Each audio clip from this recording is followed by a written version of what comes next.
20 at a time today. The only limitation is if one of these devices turns off, so that's not a problem. Camera, and then the... Okay, now the audio is happening for part 3. Part 3 because I lost the last hour. Because I panicked.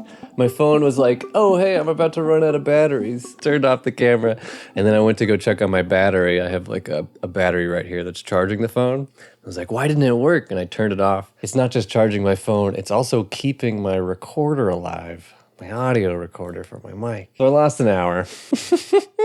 Last I left off was talking about Hoon School, and then I told you about Hoon Academy. Highly recommend. It's a good way to go. Go to urbit.com and get started and get your own Urbit. Start playing with it. It's yours, right? Like as soon as you have it, it's yours. Play with it. If you want to be a coder, go to that command line stuff. If you want to build these things by hand and whatnot. Whew. All right.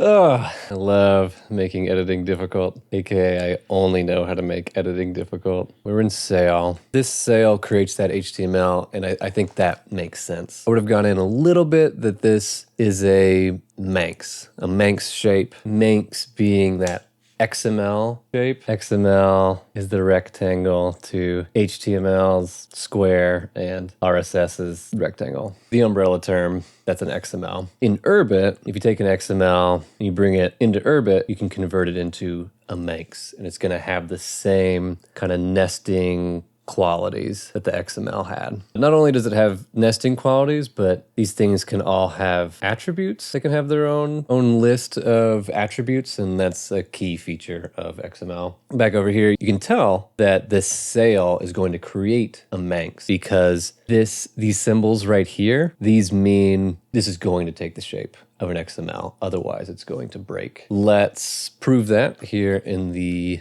dojo. Ooh. Blast from the past, everybody. My past. You're not past because, well, I just wouldn't have good mic audio. First, we got our DXML HTML. Let's go inside that body. We're going to have H1, hello world. I think we've seen this. Boom. We got our manx here. We can also create HTML body, H1. And then I'm going to do a little shortcut here for hello world. And instead of writing something like, I don't know, body to in the body tag, we are simply going to add this little terminator, equals, or in Urbit world, tis to close the HTML. And bingo, look at that. Those look so gosh darn the same. HTML, body, H1, hello world. And there it is, just stripped of all of its names. In order to show that these things are manxes, I can be like, manx, you're a hungry little function. If you eat this, are you going to poop something out? Take H1, I. Is that a manx? Yeah, it is. If it wasn't a manx, let's have it eat 28 days. Manx. Are you going to eat that? Is it going to be fine? No.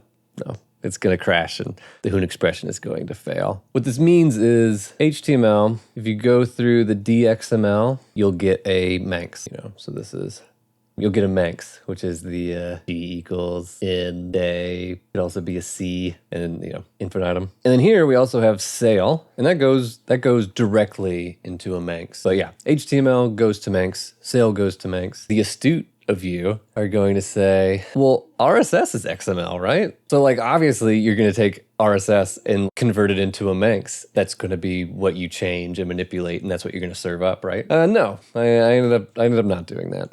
Let's get down to business to build a home. Let's see. If I look up what a manx is, it kind of gives you a little bit of the shape. You have your G equals, you have your V equals, your A is, N is, you got your C, right? And then it's, I guess, recursive or continuous. But it's called a dynamic XML node, right? So yeah, manx, that's what it's for. That's what it's doing. It is your Urbit giving structure to an XML tag situation. Nesting tag situation. Okay, so RSS. I tried this. I tried converting RSS into manx, and I thought maybe I'll just pull it in and I'll have it up as manx, and whenever I want to make a new episode, I just put it in there like that. It ended up not really being what I wanted. So RSS on Urbit, I guess is what this section is called. I can look at the RSS feed. I have the XML here. You can see RSS and you can see things like, here's the first item, Emily, and then the description of the channel.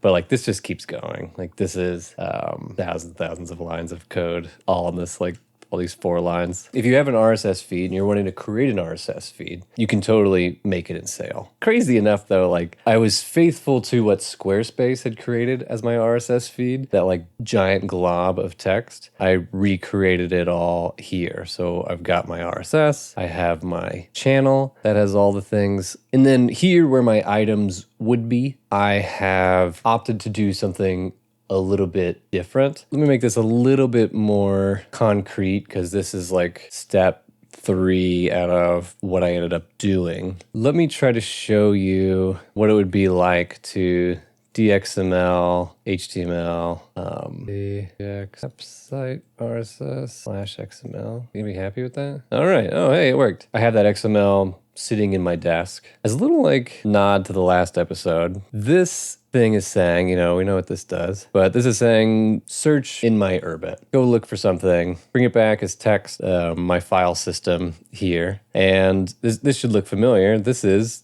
a beam. Equals here is equal to your ship. It's just going to be like, hey, this is our ship. Home here is the desk that I'm distinguishing. And then that equals is part of the case. It represents now. So I don't care the timing or the case or whatever. I just want whatever the file is currently right now. And that's what these like little equal signs are making it, like taking care of that. And then, yeah, I've got my app site RSS, homecast XML. It goes and it grabs that XML and then it de-XMLs it. And you get all of this. You get all of this, all of it, so much of it. So this is the manx and it's good. Like I can dive in to the RSS, into the channel, find the item, and then go in there and find the iTunes subtitle. If I wanted to change it, then I could change it. It's such a thing. You have to use this library of tools to get into that manx and get it out. And it's like, okay, while manx is a beautiful bridge that gets you out of XML and into XML in the case of Sail, it is like not fun to work with. It's just like, it's not a structure that you want to be. That ended up being like no, not enjoying it. Instead, I've shown how I do have a Sail version that does that, but that's on the way out. That's before it goes out the door. I put it in a little Earth-centric wrapper and I send it out. There are core things inside of it that I care about, and that's where this comes in. These are my episodes. This is what I care about. This is like, I care about who the musician is, title and description, and the link to the audio or the images. I think it can get refined over time, but you can see my episodes, which are pretty similar. They look like these are going to be all my items, and they're also organized by season and episode. I'm weird and I wanted to have a 1.5 season, so to make that simple, I have a 10 and 15 and 20 season, just because, you know, that's what you do. I pulled all these together. I made it more Urbit-y. Let me explain. This will become valuable when we look at the app. But there's this thing right here, this / sign, call that / would be faz. The minus sign would be called hep, faz hep. This is like an import. This is asking for a file to be placed in front of the rest of what's happening down here. So in this case, there's a file called home that I want to bring in and understand. That's called a structure file, and let's take a look at what that looks like. FazHep is going to tell you, hey, there's the SIR folder. Go look for home inside of SIR folder. SIR stands for structures. There's your structure, and look at there. There's a home.hoon. You can open that up. And this stuff has been imported and is like a part of the context of these episodes, which is important because this structure defines their shape. You want things to have shapes, just like the manx is a more shapely version than the text of the HTML. In the same way, these structure files is where you define those things. Let's first look at the episode. So you're going to see, you can probably make this comparison super fast. Musician, title, subtitle, description, right? My episode, simple, right?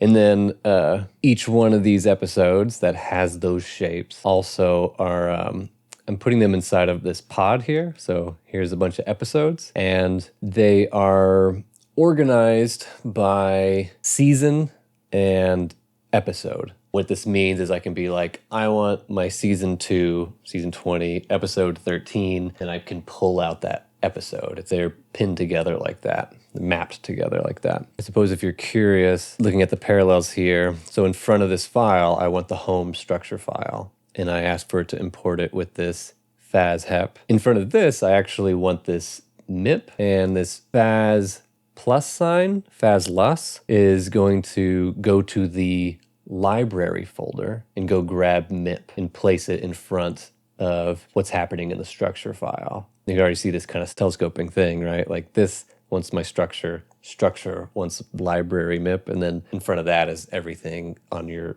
Urbit, like all the basic stuff before that. That's what I'm using here is a mip. If you're a hooner, then that's a map of map, nested maps. Because we love nesting. Nesting is so good, so smooth. Yeah. To show off that MIP library. faz-lus is going to tell you to go into the library, and wouldn't you know it, there's a MIP library file like that. Do MIPy stuff. Yeah, sure enough. So I give that kind of mapping, I give it its little unique thing. Season 2, episode 12. Boom, I get to pull out this home duo 16. That becomes useful. So this is my Urbit structure of my podcast. I've stripped away everything that I don't care about. I'm not dealing with manx. If I want to update the podcast, all I do is come in here and I'm going to copy, and then I'm just going to change out these things. 14, Binjo Brahmin. That's going to be how I update it. So those are the structures. Those are my episodes. This is actually what I'm going to deal with to update the podcast. I'm not going to bother making a kind of front end or anything. Like, I can handle it. I'm a big boy. I'm just going to update the podcast like that. Eventually, I want messages so that patrons can have a message that they put in the podcast description. That's in the future. That's a thing. App display and home state are all useful for a thing called mast that we'll get into later. But that kind of catches you up. And yeah, I can take those episodes. I can go to my RSS Homecast Hoon. And since I have these shapes as like very Urbit shapes, more Urbit than Manx, because Manx is a bridge between Earth and Mars. I take this very Marsy thing on its way out. I have this RSS and the channel, and then that's what this is. Every single item inside of apps, I'm going to feed it to ep to item. That's what turn does. It's going to take the list of episodes that I have, and it's going to feed ep to item every one of these episodes, and then it's going to poop out a Manx. Look at that. And the shape of the Manx is this item. And so each item gets all that stupid stuff rolled onto it, like it's, ice cream getting rolled up into some jimmies or whatever, like sprinkles and whatnot. Urbit stuff goes through this, gets wrapped up into the mud and whatnot, and then sent out the door. That's how I've chosen to do it. Yeah, does that make sense? I got my EPs here on Mars, and they're beautiful, and they're great, and then it's going to go out through my homecast.hoon, and then it's just going to become like a classic RSS on Earth. I think now we're ready to dig into the actual app here. Let's go into the app, and that's what this home.hoon. Okay, this is my app. Should look familiar. Home, right? We got our structure file. We have these libraries just for completeness. We can look at what's in the lib file. And yeah, we've got default agent. We've got debugged, agent IO. You don't really need to worry about. And then mast. Mast will be important and relevant. And then I also have these specific paths that I am saying there's going to be a hoon file. Bring it in and give it a name. All of these happen to be in the app site. My style and the sale and my episodes and the RSS. For testing purposes, I have this Homecast style RSS XML. And because it's XML, not Hoon, I had to label it as an XML. That's what that star means, is that I'm going to have to explicitly say what this is. I don't know if this would totally work, but I have a feeling it would be the same if I did that. Yeah? Everybody can confer? Like that? A quick little counterexample. This is going to be totally confusing and loose, and it's fine. What I want to do right now is I want to trace. I've been like alluding to the fact that I have stuff inside the app and then I'm going to give it to the world. Give it to the world. I want to actually work on that part. What do I actually mean by this like delivery? This part. We're gonna start scrutinizing the how does that actually work? Because we've seen how to pull things into Urbit. In order to show off this this last step, the fingertips that's on the basketball before it gets sent out to the browser or the RSS feed for anybody to see. Down here, we're in the on poke. So when you get poked, do some stuff. Make some choices. There's a handle HTTP request mark option, and there's a JSON mark option. This is structure for mast to use. We're going to focus on the handle HTTP request because somebody on the internet has navigated to our URL, homebase.com, and they're like, gimme. Gimme. I want something. It's a request. When the request comes in, there is a gimme request called get. You get the URL. So the URL, like this will like look familiar, right? Like the extra slash, I got this localhost home. Let's go to home CSS. Oh, look at that. Hey, what a great example. You have your body with those things. Main. Boom. Okay, there's this kind of stuff. That's the CSS there. If I go to home/cast, oh, would you look at that? I am getting the XML. This is the RSS feed. I have different deliverables depending on the URL that I'm asking for. It's kind of what you see here. To take it a step further, what you have is your make CSS response inside of the mast library. There's also a make RSS response inside the mast library. I had to create that. That wasn't the original thing. Let's look at these examples of the delivery here. Vertical copy, and then here we'll go into mast, and let's just look for make CSS response. All right, bingo. This make CSS response, taking in a few things, and it's gonna poop out something else. I don't really know.